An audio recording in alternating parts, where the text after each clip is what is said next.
Being Real Week 23 summary. We went through James 3 and 4 and jumped around in other areas as we'll get to. The topics were basically taming of the tongue. We took the subject matters of those. Last week I wasn't there, but they chose to go through chapter 3 and chapter 4 of James, and I think do it more traditionally. I think, but I wasn't quite sure, so I went in kind of prepared for different things, and when we started it, just kind of asked them what had been discussed the week prior to try to get some understanding and what they were looking to go into. So it was an interesting start because I just wasn't quite sure what they were looking for. I try to meet the group where they're at, whatever they choose to do if they want to go through it more traditionally. So just kind of went through that, and just as we've always done, we started with some discussion first, and rolled into a video. And the discussion, I use the discussion as a way to figure out where to go from there, which isn't always easy. But that's how it's approached. That's the kind of the formula that we came up with early on in this was discussion, and go, okay, now based on the discussion, where's this going to take us? And the interesting thing was in the discussion, there were some things mentioned, and we read a little bit as we were discussing. People were referencing James 3, the rudder on a ship, and some of the other things. And it just played right into a video that I kind of had. I wasn't sure if I was going to show it, but it was a video from Right Now Media, from one of the lessons that I had in Sunday school a while back. And the video was on Timothy, but they referenced a bunch of other scriptures, including James 3. He did, Joby Martin is the one. But it was just one of those really good videos for going over how to watch your mouth. I think that's even what it's called, watching your mouth. But it cross-referenced a bunch of different things. And the way the discussion was going, I just felt like that was a good thing to show. He had some good illustrations, good ways to put things into more of a practical approach. One of the things that he showed was, if you have a knife and you're messing around and you accidentally hit somebody, you can go up and say you're sorry, or whatever the case may be, and it still hurts. And that was something that, and there were some other things. He had some really good illustrations, and that was the third one, Timothy 14 through 19, I think, in the book of Timothy by Joby Martin on Right Now Media. So if you have that access, check that out. I'm not going to put it out here because I don't want to get in trouble for doing that. But that's where it is. I'll actually put a reference to it maybe, so you can see where that's at. But really good. A couple of those things also reference the hammer and how one side of it's for constructing and the other side is for destruction, and how you just have to watch your words.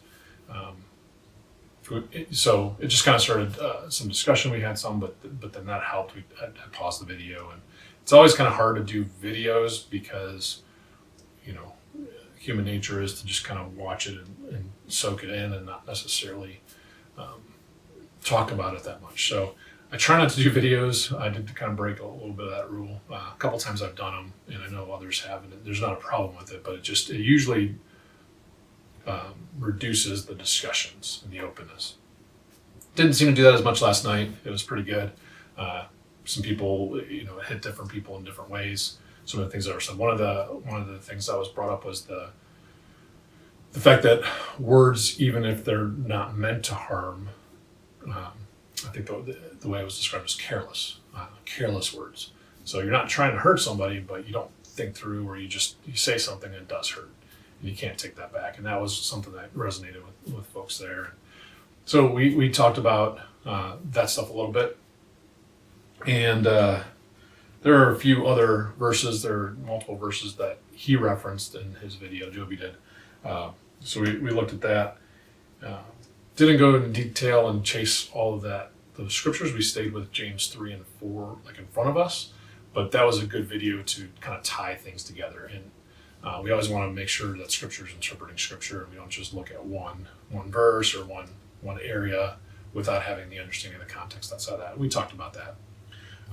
There are a couple new folks in the room, so went over the kind of the rules, and we went through that stuff at the beginning and just kind of explained that I don't have a plan. I think at this point people believe it because it's different every time, and sometimes I don't know. I usually walk away going, "Oh, I could have done that or whatever the case may be." But I do genuinely try to go in with no agenda, because that's part of the deal. With the group, there's no agenda pushing, none of that stuff. So it is an interesting thing, and not the easiest to do, but I do try to do that. Not that I wouldn't be willing to do it a different way if the group wanted to do that. I mean, it is our group, and if they wanted a different approach, we could do that. But I just, I went through that, kind of explaining how we've been doing it and the formula, and kind of try to stick to that. The last few weeks, 4 or 5, probably 4 weeks, even when I was doing it and others, but when I was doing it as well, I kind of got away from that a little bit. So I wanted to get back to that. And that's the share, listen, share, and then go study and then apply. So yeah, in faith and action items, which we have some this time. We'll get to that toward the end. But again, James 3 and 4, I'm not going to put the scripture up per se here, because it's James 3 and 4. The topics, the headings of those two are taming of the tongue and worldliness. So in the discussion, as we were doing some discussion, then video, then discussion after, just to try to get things rolling, some of the people mentioned, the tongue is a tool, and I mentioned sticks and stones. I grew up with sticks, and that saying that sticks and stones will break but names will never hurt. Like, words won't hurt, and they're like, oh no, that's not. So we talked about that a bit, and just how powerful words are, and how we don't put enough emphasis on those or care with those. And it's another one of those common denominators of pretty much every bedroom's like, oh yeah. So we went through that a bit, talked about that. We also talked about how the issues in the first century are the same as the issues in this century. Now the context is different. I mean, we have electricity, indoor plumbing and stuff. So I mean, there's differences. But the things that are spoken about then happen now. And one of the people in the group said that there's nothing new under the sun, which is true. And things here are relevant today. We also had some good discussion about how context is important, and understanding who the author was, who they were writing to. Just kind of understanding, is it timely? Is it at that point in time that these things were said? And just, we had some good input there as far as just making sure we had a good understanding of what was being discussed, and if it was still relevant or if it wasn't. So that was pretty good as well. And then one of the other big things is words that come from the heart are the key. Not words that come from your head, from your heart. Not easy to shut this connection. Not easy. So from the heart all the way up, and that resonated as well. Where if your heart's right, then your words are going to be, encouraging and loving, and not what you're thinking necessarily. There's being attached, heart, head, soul, all that stuff is very important, and it's also very hard. So when you're going to think about something, when you process, before you say something, is it grace-filled? Is it timely? And is it helpful? So timely, and we talked about how you can know the truth or the right thing to say, but the timing of that is just as important.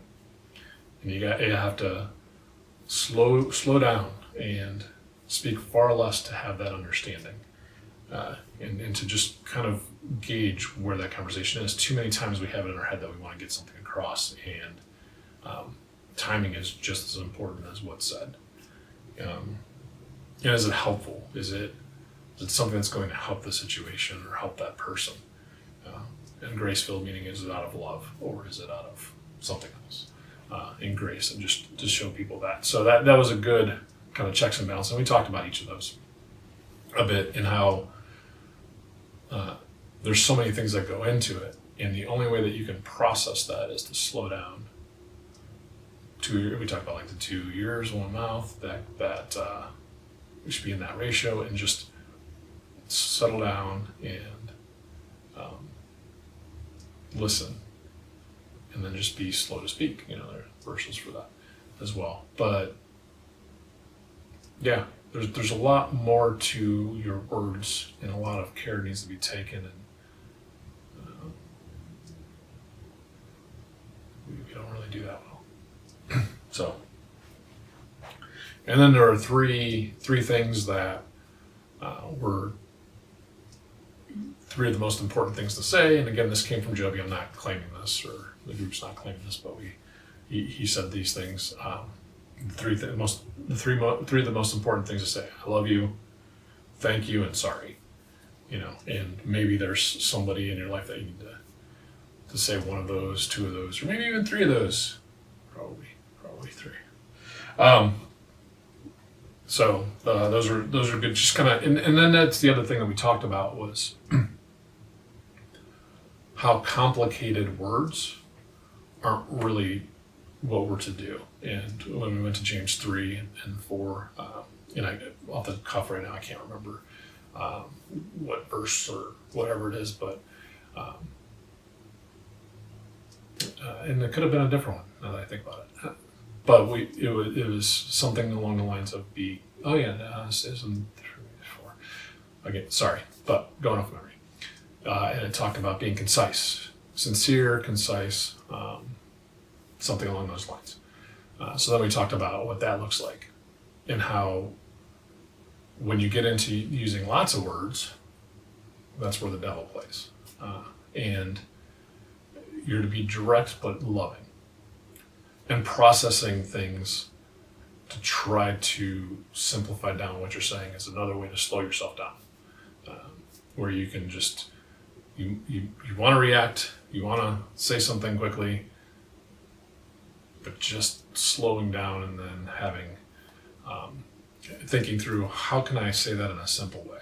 That's another, I don't know if that was one of the tips, but it is now. We talked about it, but I don't know if we actually put it that concisely. But basically, get yourself to simplify it down to as few words as possible, and that could slow your brain down and your response down to, how can I say this where it's easy to understand or it can't be misunderstood.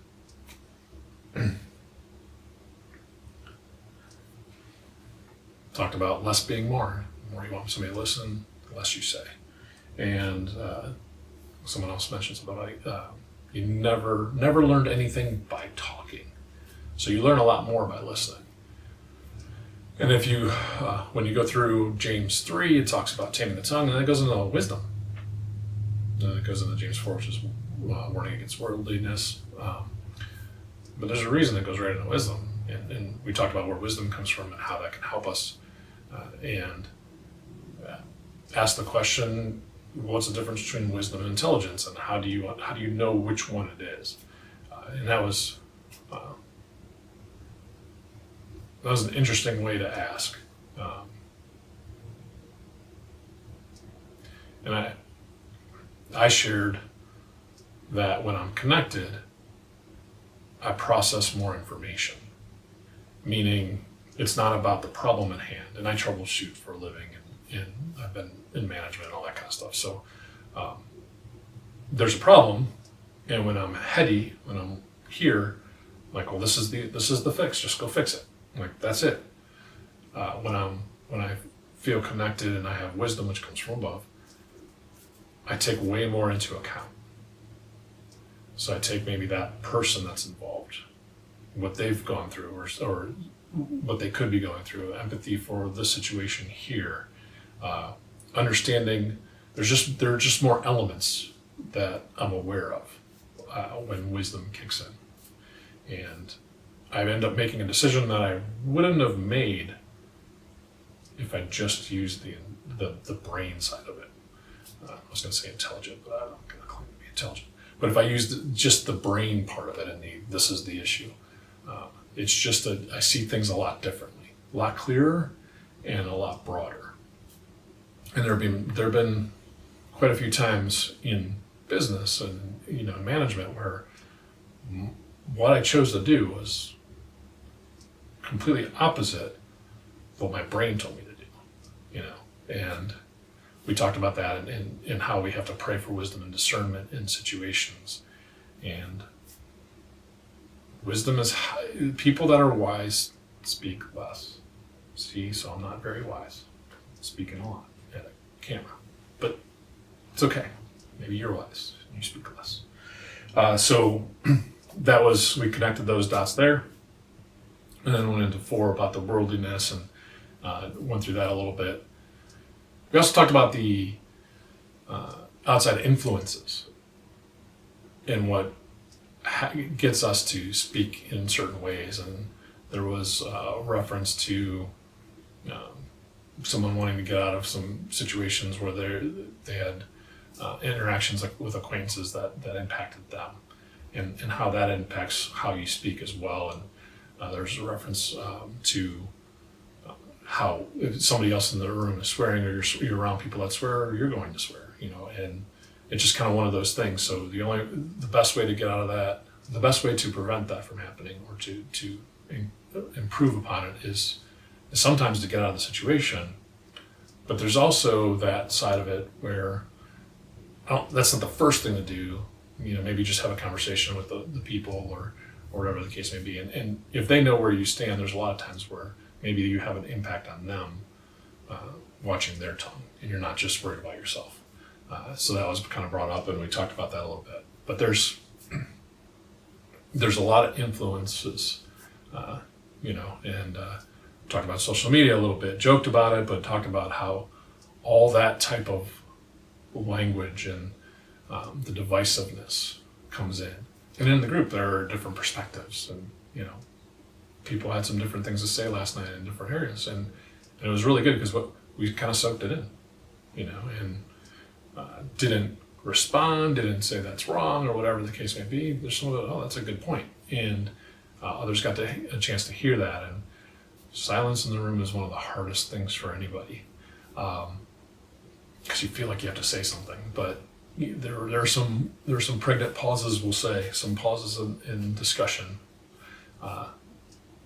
and then somebody talked that maybe wouldn't have otherwise. So that was pretty neat, and we had good input from people. So we did put together a faith in action item. I did flat out say we've been lazy with that lately, and application is one of the most important things that we're trying to do in the Being Real group. So faith and action items for the week, put those up here.